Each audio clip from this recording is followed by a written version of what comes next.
창세기 15장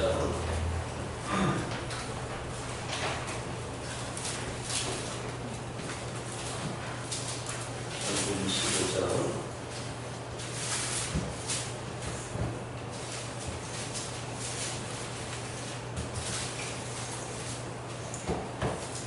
1절부터 14절까지 창세기 15장 1절부터 14절까지 말씀을 함께 공독합니다. 이후에 여호와의 말씀이 선생님의 아브라함의 이마에 이르시되 아브라함아 두려워하지 말라. 내 반대와 너의 시급히 큰 산들이라. 아브라함이 이르되 주 여호와여 무엇을 내게 주시려 하나이까. 나는 자식이 없사오니 나의 상속자는 이 다메섹 사람 엘리에셀이니이다. 아브라함이 또 이르되 주께서 내게 씨를 주지 아니하셨으니 내 집에서 길린 자가 내 상속자가 될 것이니이다. 여호와의 말씀이 그의 이마에 이르시되 그 사람이 내 상속자가 아니라 내 몸에서 날 자가 내 상속자가 되리라 하시고 그를 이끌고 밖으로 나가 이르시되 하늘을 우러러 별을 셀 수 있나 보라 하라. 또 그에게 이르시되 내 자손이 이와 같으리라. 아브라함이 여호와를 믿으니 이와 같으리를 그의 의로 여기시고 또 그에게 이르시되 나는 이 땅을 내게 주어 그를 삼게 하려고 너를 갈대아인의 우르에서 이끌어낸 여호와니라. 그가 이르되 주 여호와여 내가 이 땅을 소유로 받을 것을 무엇으로 하리이까. 여호와께서 그에게 이르시되 나를 위하여 3년 된 암소와 3년 된 암염소와 3년 된 순양과 산비둘기와 집비둘기 새끼를 가져올지니라. 아브라함이 그 모든 것을 가져다가 그 중간을 쪼개고 그 쪼갠 것을 나중에 하여 놓고 그 새는 쪼개지 아니하였으며 소리가 그 사체를 내릴 때에는 아브라함이 쫓았더라. 해질 때에 아브라함의 깊은 잠이 임하고 큰 부담과 두려움이 그의 이마에 이르니 여호와께서 아브라함에게 이르시되 너는 반드시 알라. 내 자손이 이 땅에서 길이되어 그들을 섬기겠고 그들은 400년 동안 내 자손을 괴롭히리니 그들이 섬기는 나라를 내가 증거할지며 그 후에 내 자손이 큰 재물을 들고 나누리라. 아브라함과 사라, 이름이 아직 바뀌기 전인데 아브라함과 사레가 이 믿음의 시련을 경험합니다. 우리 믿음 생활은 사실 기다리는 것의 연속입니다. 기다리던 마음이 무엇인가를 만나고 또 기다립니다. 계속해서 기다림의 연속인데 아브라함과 사레 부부가 하나님의 약속을 기다리다가 이삭과 현실의 괴리감을 더 이상 견디지 못하고 아브라함은 아브라함대로 사레는 사레대로 현실에 타협하는 절충안을 마련하는 평범한 모습을 우리들에게 나타내주고 있습니다. 열국의 아비, 열국의 어미, 믿음의 성전하고 이끄는 그들도 우리와 똑같은 이 성장을 가지고 있습니다. 이 기다림이 보이십니까? 이것은 당시의 관점에서 제일 중요한 어떤 자녀 문제, 상속 문제, 이런 혈통 문제인 것 같지만 모든 사람에게 자기 살고 있는 시대에 제일 우선되는 가치가 있다는 것을 생각할 때 그 생각하는 방식 속에서 하나님의 약속은 이루어질 것일 거다라고 생각하면서 어떤 세상적인 편견, 세상적인 사고방식으로 하나님의 소망을 재단하는 모습을 보여줍니다. 가끔 현대적인 의미로 하나님의 말씀을 심리학적으로 살펴보는 사람들도 있습니다. 약간은 현대적으로 이해하면 남녀 차이가 일어납니다. 아브라함은 어떻게 반응을 합니까? 기다리다가 일 중심으로 갑니다. 기능. 그래서 아브라함이 하나님 앞에 항변할 때 뭐라고 항변합니까? 상속자. 약속의 자녀라는 이 하나님의 약속을 굉장히 좁게 해석을 하고 상속이라는 기능, 이 기능을 가지고 하나님의 약속을 보는 겁니다. 오늘 말씀은 아니지만 아브라함의 부인 사례는 어떻게 보았습니까? 뭐로 가도 서울만 가면 된다는 식으로 애국 여인 하갈을 처분해 줍니다. 그리고 이 자식도 내 자식이지 뭐 이런 식으로 대충 절반쯤 생각하는 거예요. 네, 하나님께서는 아브라함과 사례 두 사람을 통해서 이제 약속의 자녀를 주시려고 합니다. 그래서 아브라함은 아브라함대로 좀 남성적으로 일 중심으로 기능적으로 하나님의 약속을 이해하는 면이 있고 사람 중심이에요. 여자라서 어찌되었든 이 자식도 내 자식으로 삼으면 되지 라고 부부가 한 번씩 사고를 치는 겁니다. 아브라함이 먼저 하나님의 약속을 굉장히 좁게 생각합니다. 기다리다가 어떻게 됩니까? 1절 말씀에는 두려워하지 마라. 기다리다가 생기는 것은 일종의 두려움인 것이죠. 이 약속이 안 이루어지면 어떨까나. 지금까지 하나님을 믿고 살아왔는데 이 약속이 끝내 이루어지지 않았을 때 내 믿음이 어떻게 될까 생각하면 두려운 겁니다. 믿어왔던 삶을 다시금 원점으로 돌릴 수도 없고 믿어왔던 삶 가운데 일어났던 가치들 그리고 내 삶이 믿음 생활에 차지하는 비중이 대단히 큰데 이 믿음 생활을 거꾸로 어떻게 할 수가 없는 거예요. 아브라함이 영악하게도 사례가 영악하게도 다 누울 자리 보고 발 뻗는다고 오늘 말씀의 제목처럼 일시망을 항상 관념적으로는 가지고 있으면서도 마음속으로는 다 살 궁리를 하고 있더라는 거예요. 아브라함이 그런 믿음의 위기가 닥쳐왔을 때 하나님이 아브라함을 먼저 찾아주셨다는 것이 우리가 이런 하나님의 모습 속에서 용기를 가져야 합니다. 기도하실 때 창세기 말씀이 기억나시기를 바랍니다. 내 말씀으로. 하나님, 아브라함을 찾아주신 하나님께서 나도 찾아주시라고. 영적인 위기 때는 기도 못합니다. 안 하기도 하고 못하기도 합니다. 그럴 때는 마음을 겨우 지키는 것만 해도 자기 힘이 다 소진되는 거예요. 자기 마음을 다독이면서 믿음 생활 저버리지 말자. 다메섹 사람 엘리에셀이 있으니까 이쯤 되면 다른 사람에 비해서 행복하지 뭐 이런 생각을 하는 게 마음이 편치가 않습니다. 사실은.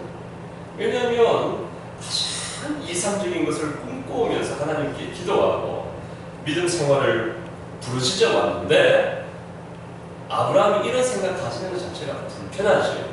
2절과 3절 말씀을 보면 아브라함의 마음이 불편했다 라는 증거가 나옵니다.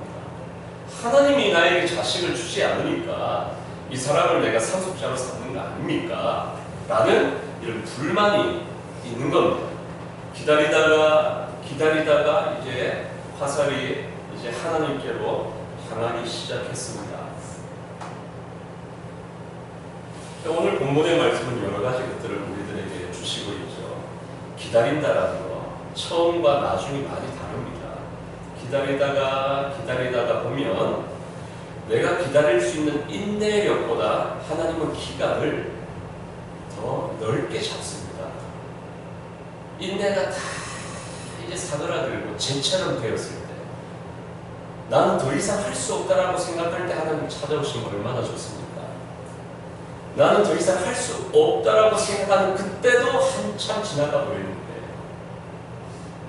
그래서 과거에 내가 절망이라고 일컬었던 그 절망조차도 사치스러울 수 있다는 것입니다. 아브라함에게서 하나님의 말씀을 묵상할 때 이게 보입니다. 간단하게 이런 심정을 밝히고 있지만 하나님이 아브라함을 아주 서둘러서 찾아와 주신 것처럼 하나님께서 우리를 찾아와 주셔야 되는 것입니다. 이 소망을 가지십시오. 그래서 진리의 성령님께서 오시면 말씀이 생각이 나도록 한다고 했는데, 천하의 모든 지식이 내 머릿속에 있더라도 그 말씀이 내 말씀처럼 여기지지 않고 감동이 안 되면 아무 소용이 없는 거예요. 도리어 그 말씀 때문에 더 화가 날 때가 있습니다. 말씀과 내 삶이 분리되는 것처럼 여겨질 때에 말씀을 알고 있는 것이 더 가증스러울 수도 있는 거예요. 하나님이 아브라함을 찾아와 주셔서 대화를 하는 이것이 우리 입장에서 표현하기로 하나님의 성령에 감동하신 마음을 만지시고 고치시고 치유하시는 것, 내가 상처받았다라고 생각하는 것보다 더 깊은 곳에 아브라함의 뿌리 속에는 하나님을 원망하는 마음이 있었던 것입니다. 근데 그 마음을 이제는 이상한 방식으로 현실 타협적으로 삶 속의 개념으로 하나님의 약속을 좁혀 버린 것입니다. 기능. 우리가 이 기능으로 이야기하기 쉽습니다. 교회를 기능으로, 성도를 기능으로, 또 어떤 신앙생활을 기능으로 생각하기 시작하면 정말 교회는 무서운 데가 될 수가 있습니다. 바리새인이 될 위험도 있고, 우리 교회는 이쯤 하면 된다는 생각도 하기가 쉽고, 교회의 기능, 전도, 선교, 이 모든 것들도 기능으로 생각하면 큰 위험이 될 수가 있습니다. 헌금도, 봉사도, 안내위원도. 그래서 세례 요한의 제자들이 기도를 잘하는 것을 보고 예수님의 제자들이 어떻게 했습니까? 우리에게도 기도를 가르쳐 달라고. 이게 기능이에요. 우리에게도 매뉴얼을 달라라는 겁니다. 그런데 주님께서는 매뉴얼을 가르쳐 주신 게 없습니다. 도리어 기도하는 모습을 보이신 것이죠. 너희가 기도할 때에 이렇게 기도하라라는 기도의 중심, 본질을 주기도문으로 가르치신 것입니다. 그래서 오늘 말씀은 우리가 어떻게 이해해야 할까요? 신앙생활에 사람이 기다리다가 인내심이 고갈되고 믿음을 너무 오랫동안 인내가 길어지게 되면 사람이 하나님의 약속을 아주 좁게 생각하기가 쉽다. 이게 영적인 위기다라는 것입니다. 그래서 좁게 생각하는 그 좁은 생각 속에는 하나님에 대한 원망과 불평과 이런 것들이 섞여 있을 수 있다라는 것이지요. 15장 1절 말씀에는 잠언 말씀과 같이 생각할 수 있는 여지가 있습니다. 자식은 여호와의 기업이요 태의 열매는 그의 상급이니라. 자식에 대해서 상급이다라는 표현을 주셨는데 15장 1절에는 하나님을 상급 삼아야 된다. 기도하는 제목, 기도를 응답해 주십시오. 약속이 실현되는 것을 보아야 하지만 이 약속이 실현되도록 하시는 하나님 자체가 너의 방패고 하나님 자체가 너의 상급이다 라는 말씀이 1절의 뜻입니다. 하나님께서 우리들에게 바라시는 것들도 그렇습니다. 어떤 일이 이루어졌을 때 그게 우리에게 내 눈에 기쁨이 되고 내 마음에 풍요로움이 되고 나에게 신앙생활하는 기쁨이 될 때가 얼마나 많습니까? 대신에 기다리는 과정은 내 마음의 기쁨이 하나도 없고 내 눈에 보기 좋은 것이 오기 전까지는 그저 인내심으로 기다리는데 그 인내심 속에 기쁨이 없고 율법적인 순종은 가득한데 마음속에 구원의 기쁨이 없을 때가 있을 수 있다는 것입니다.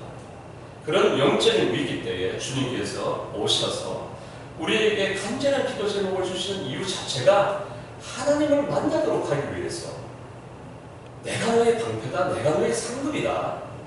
왜 하나님이 이렇게 어차피 주실 거 질질 끕니까? 하나님을 만나도록 하기 위해서입니다. 우리가 금세 응답하면 우리 믿음이 막 신장하고 거룩해질 것 같고 아니요. 그래서 이 신앙생활 속에 기다림, 한없이 기다림. 시편 40편에서는 사막과 같은 웅덩이와 수렁소 이렇게 표현을 합니다. 내가 죽은 자와 같이 되었다.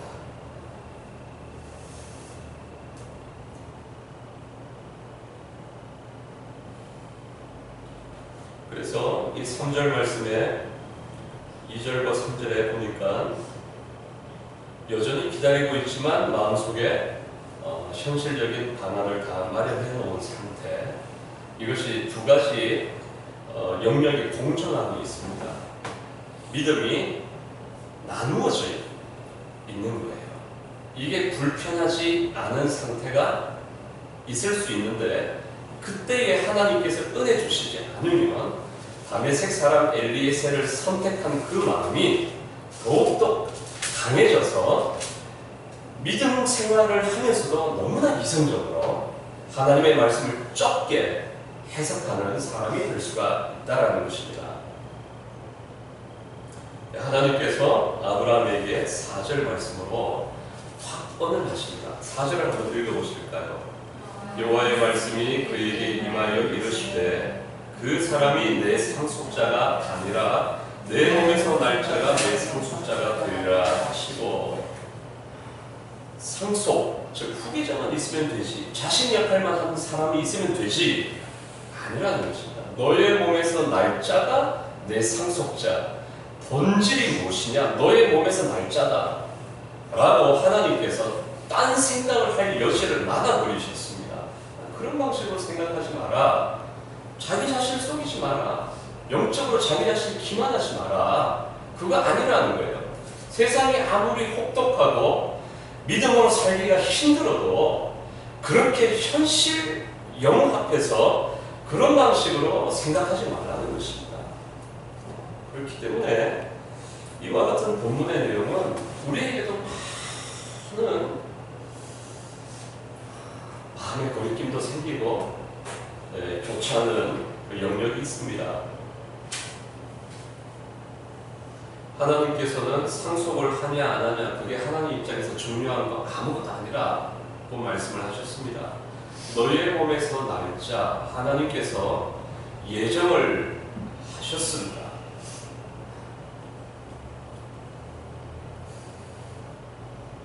기다리다 보면 본질적인 의미를 축소하고 지극히 합리적으로 의미를 생각하기가 쉽습니다. 성도님들, 그리고 저도 마찬가지입니다. 우리가 이것을 경계합시다. 기다릴수록 우리가 잘 기다릴 수 있도록 기도해야 합니다. 기다린다고 해서 그게 능사가 아니고 그게 하나님 앞에 어떤 칭찬받을 일이 아니라 기다릴 때 잘 기다릴 수 있도록 세상적인 사고방식이 있습니다. 야고보서 말씀에는 세상과 덧된 것이 하나님과 원수됨을 알지 못하느냐. 아브라함의 마음속에 현실적인 해결책, 다메섹 사람 엘리에셀은 하나님의 약속과 원수가 되고 있습니다. 차선책이 믿음 생활에 엄청 큰 방해가 될 수 있습니다. 꽁 대신 닭. 이거는 하여튼 각자가 우리가 생각해 볼 여지가 많습니다. 다메섹 사람 엘리에셀 그럴듯합니다. 이렇게 생각을 해야죠. 문제에 대한 어떤 해결을 생각하지 않고 손 놓고 있을 수 있겠습니까? 그런데 생각하느라고 생각한 그 생각이 하나님과 원수되는 생각을 사람은 그런 방식으로 생각하기를 즐겨하더라는 것입니다. 이게 바로 죄의 본세입니다.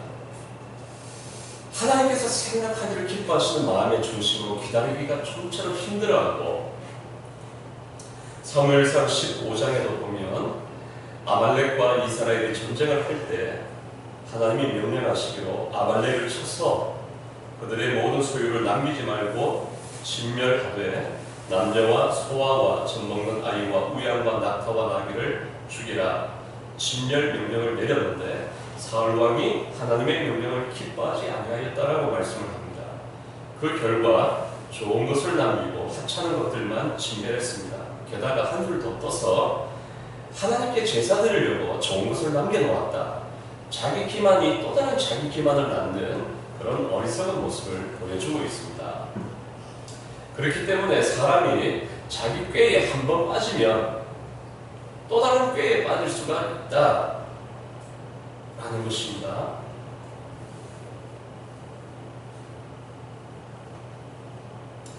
이와 같은 아브라함에게 하나님께서 찾아오셔서 어떤 방식으로 어떻게 아브라함을 다루십니까?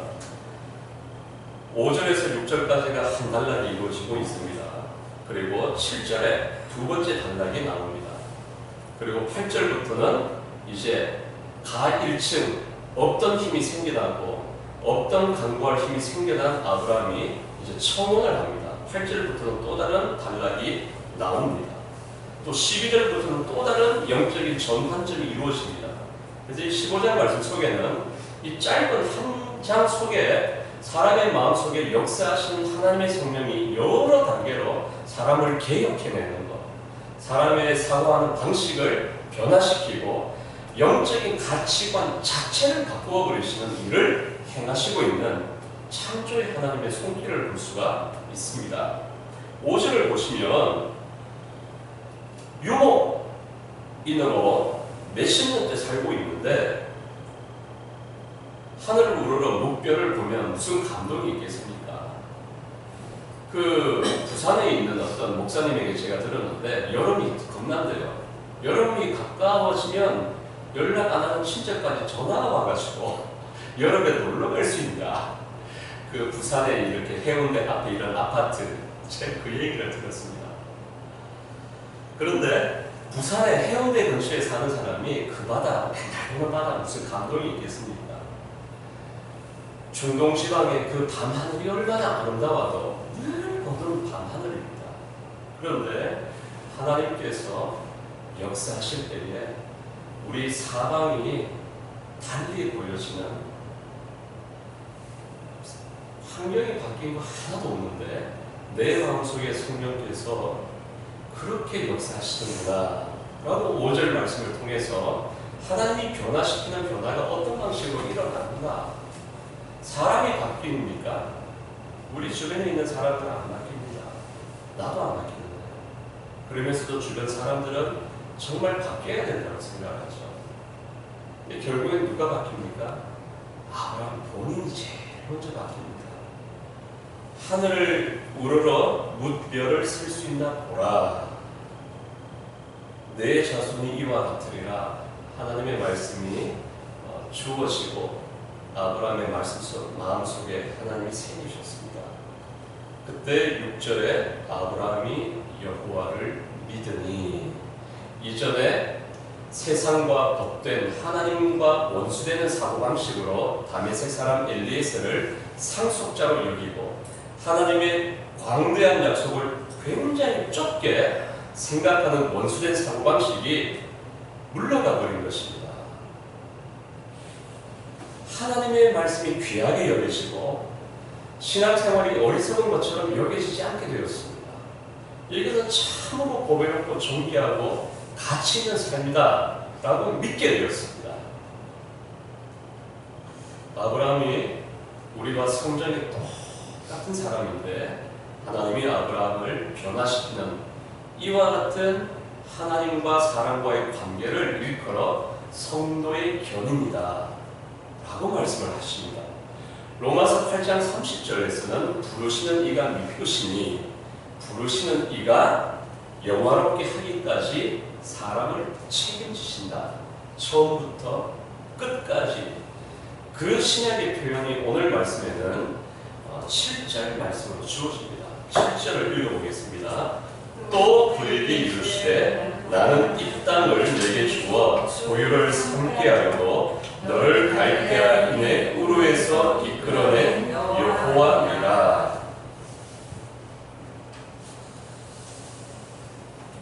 첫사랑의 감격이 살아날 때에 지금 문제가 해결이 되는 것입니다. 이 7절 말씀이 전에는 의미가 없었습니다.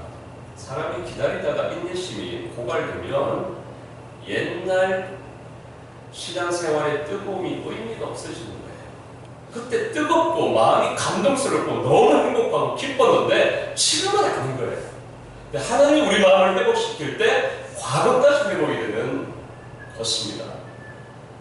나는 이 땅을 내게 주어 소유를 삼게 하려고 너를 갈대아인의 우르, 제일 처음 불러내실 때 첫사랑의 감격을 주님께서 다시 회복시킵니다. 요한계시록 말씀에 첫사람이 어디에서 떨어졌는지 그걸 회복해야 된다 라고 말씀하신 것처럼 말입니다. 로마서 8장 30절에는 미리 정하신 그들을 또한 부르시고 부르신 그들을 또한 의롭다 하시고 의롭다 하신 그들을 또한 영화롭게 하셨느니라. 미리 정하신 겁니다. 하나님이 성도님들과 저를 예정하셨습니다. 이게 우리의 믿음입니다. 우리가 아직 원수 되었을 때에, 죄인 되었을 때에 하나님이 우리를 예정하신 것입니다. 그리고 15장 1절 말씀처럼 정하신 것들을 부르신 거예요. 그리고 7절 말씀처럼 우로 땅에서 불러내신 겁니다. 부르신 것들을 또한 의롭다 하시고 6절 말씀처럼 아브라함이 여호와를 믿으니 여호와께서 이를 그의 의로 여기시고 의롭게 하시고 의롭게 여기시고 어떻게 해요? 하나님이 아브라함을 설득해내신 거예요. 하나님이 저와 성도님들을 설득하셔야 됩니다. 이거는 자기 수련, 자기 인내, 자기 열심으로는 절대로 안 되는 일입니다. 하나님이 아브라함을 설득하신 거예요. 마음이 닫혀있는 아브라함, 상속의 개념으로 언약을 쫓겨버린 아브라함을 찾아가서 그 마음을 시온의 대로처럼 다시 넓혀주신 거예요. 고린도 교회에 주신 말씀이 그것이었습니다. 심정이, 마음의 심정이 너희 속으로부터 좁아졌다. 고린도인들에게 그 말을 전했습니다. 사람이 어디서 좁아집니까? 속에서 좁아집니다.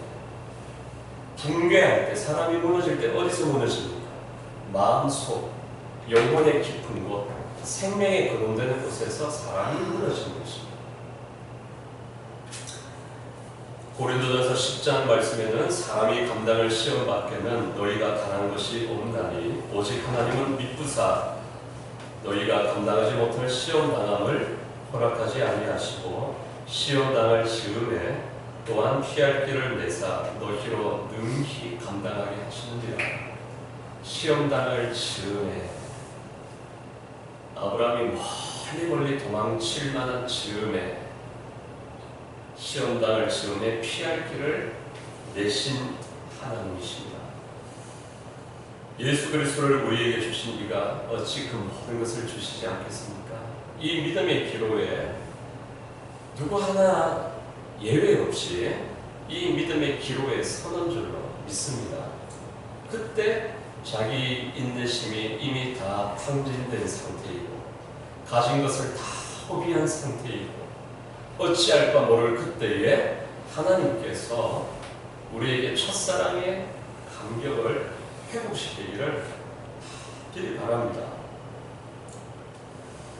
오늘 말씀을 통해서 이 두려움은 눈높이를 낮추고 신앙의 기준을 낮추고 쫓김을 당할 때 마음이 좁아지고 현실 타협적으로 변화되고 그런다라는 것을 우리가 볼 수 있었습니다. 이제 말씀을 정리하면 하나님께서 아브라함과 사레 이 부부를 통해서 부르셨습니다. 내 문제는 아닙니다. 분명히 우리는 믿음의 짝이 다 있습니다. 나만 해결되는 게 아니에요. 이 믿음의 짝은 반드시 부부일 필요가 없습니다. 이 믿음은 반드시 관계적이에요. 그게 형제가 될 수도 있고 부부가 될 수도 있고 자녀가 될 수도 있고 직장 동료가 될 수도 있고 누구가 될 수가 있습니다. 관계적입니다. 내가 시험 들고 어려울 때 사례도 힘들어요. 내가 한번 영적인 사고 칠 때 사례도 사고를 칩니다. 사례는 어떻게 됐습니까? 기다리다가 10년을 기다렸습니다.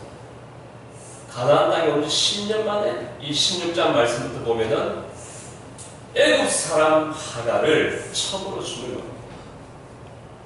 남자는 남자대로 여자는 여자대로 각 사람의 기질과 성품에 따라 기다리는 문제가 대단히 어렵기 때문에 자기 인내심이 다 바닥날 때쯤 되면은 영적으로 꾀를 부리는 거예요. 그 꾀를 현실적인 것, 세상의 사고방식들 이것들을 이겨내야 합니다. 오늘날도 우리가 혹시나 기도 제목들이 다 있을 텐데 기능적으로 생각하는 것들이 혹시 없습니까? 아, 이건 재정 문제야. 아, 이건 사람의 기질 문제야. 아, 이건 어떤 문제야. 굉장히 좁은 방식으로 어떤 문제를 대하면서 그 문제가 이것만 해결되면 된다고 생각하는 게 혹시 없습니까? 아닐 가능성이 많더라고요. 하나님의 언약을 나타내시고자 말입니다. 오늘 말씀을 생각하며 우리가 같이 한번 기도할 때에 하나님께서 아브라함에게 여러 전환점들을 주시면서 마침내 제사를 드리기까지 하나님께서 아브라함을 이끌어내신 것처럼 우리들에게도 성도님에게 동일하게 하나님께서 기다림의 문제에 찾아와 주시고 성도를 견인해내시기를 우리 같이 한번 기도하도록 하겠습니다. 주여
영접하는 자, 곧 그 이름을 믿는 자들에게는 하나님의 자녀가 되는 권세를 주셨으니 이는 혈통으로나 육정으로나 말미암지 아니하고 오직 하나님께로부터 난 자들이라.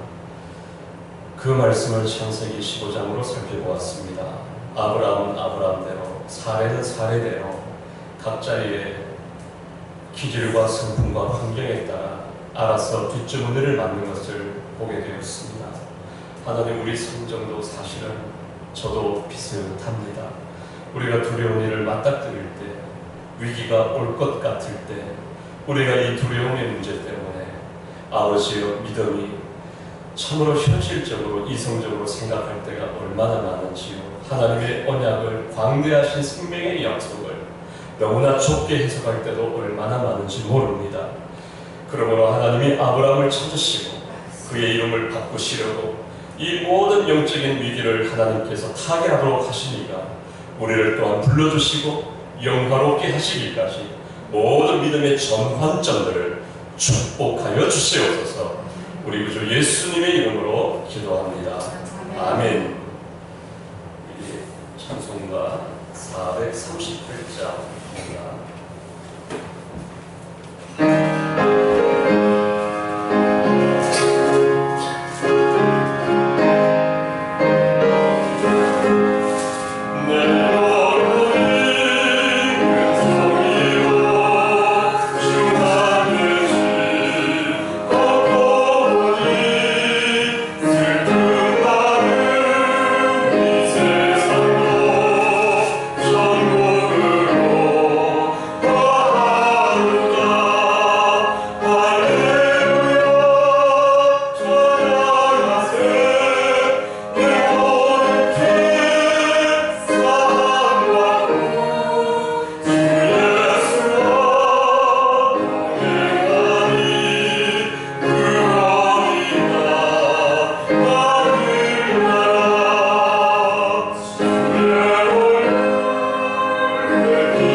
너무 다른 문제를 답을 줘야 되거든요.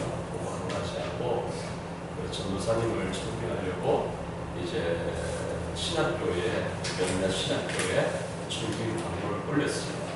그래서 이것들을 위해서 기도해 주십시오. 같이 한번 기도하고 마치도록 하겠습니다. 하나님, 주의 뜻이 하늘에서 이루어지는 당신,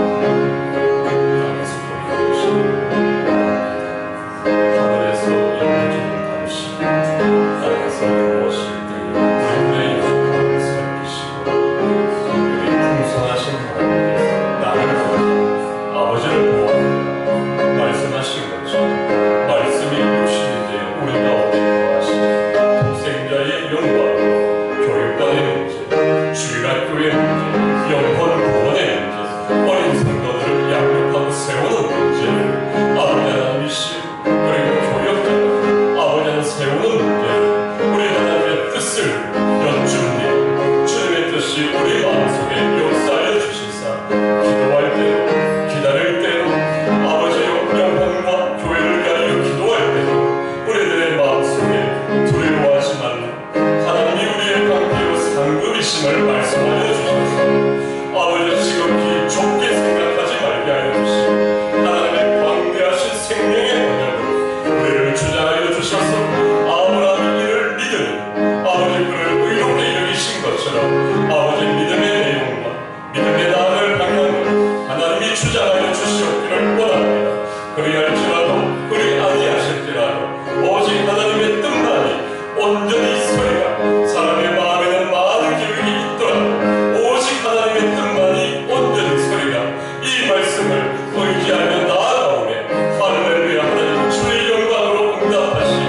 우리 마음속에 그 영광이 가능하게 하시고 감사와 영광과 존귀와 능력과 모든 것들을 주께 돌려드리는 합당하게 여기는 신앙의 고백이 우리의 고백이 되게 하여 주시옵소서.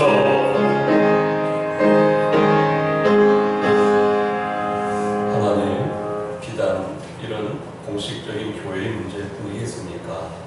우리가 개개인의 문제를 위해서 기도할 때도 아버지여 우리 마음속에 또 다른 내가 있어서 하나님, 우리 하나님 앞에 우리의 부족함과 연약함과 죄에 빠른 것들과 귀가 얇은 것들도 주께 참으로 엎드리며 고백합니다.